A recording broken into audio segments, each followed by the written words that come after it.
Kia ora. Tonight on City News, Nongataha Fire Service volunteers are planning a fire safety campaign. Rotorua Museum wins a National Award of Excellence at the prestigious 2012 New Zealand Property Industry Awards. And a free memorial concert is planned as part of this year's Youth Road Safety Expo.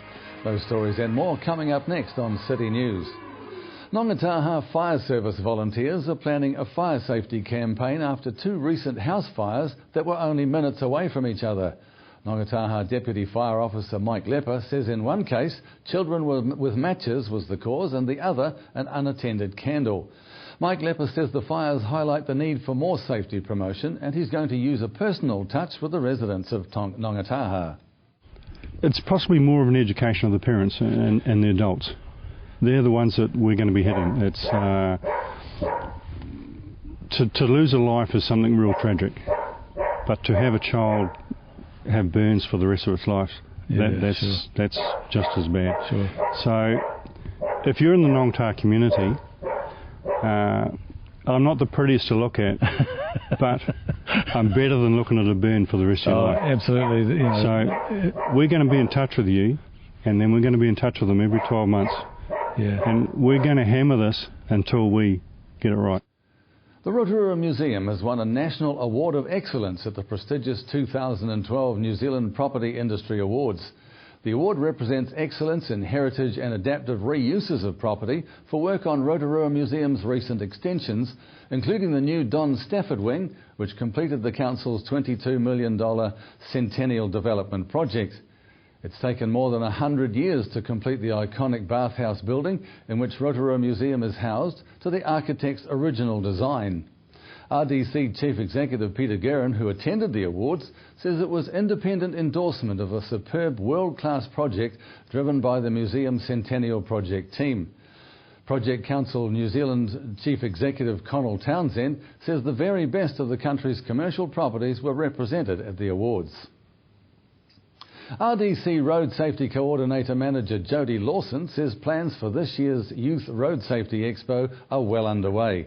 The expo is planned for October and is open to all Year 10 students in the Rotorua region. Jodie Lawson says this year a free concert is being planned in remembrance of those who have been touched in any way with youth road deaths. So our local driving instructor Jackson Tapaiti is running it. He's formed a trust. And the concert's in memory. It's dedicated to the memory of young people that we've lost on our roads. And they use a variety of local acts, but they're also looking this year to get some big names along to help bring in the people and raise the profile. Can you tell us who those big names are? Well, it's top secret still at the moment, but I know they're working on some big names and some big bands because there's a lot of people out there that have been affected by road tragedies, and that motivation is where we're getting a lot of these top bands coming along because they want to give back. And the Rotorua Youth Road Safety Expo is on for a week beginning October the 22nd. Rotorua Settlement Support's volunteer guide has been given a new look as the National Volunteer Awareness Week approaches. The guide has been updated with photos of volunteers in various roles, and more organisations have been included, highlighting the versatility of volunteer work. Meanwhile, locals are being asked to slow down when speaking and help new citizens in their attempts to become familiar with the way Kiwis speak.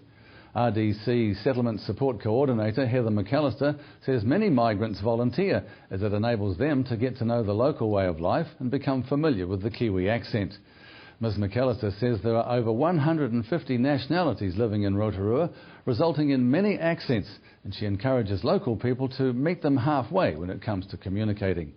And anyone wanting more information on volunteering should contact Heather McAllister at Settlement Support. And in sport tonight, Sam Cane has been named in the All Blacks 22 for Saturday's match against Ireland, along with fellow Chiefs Aaron Cruden, Sonny Bill Williams and Hika Elliott.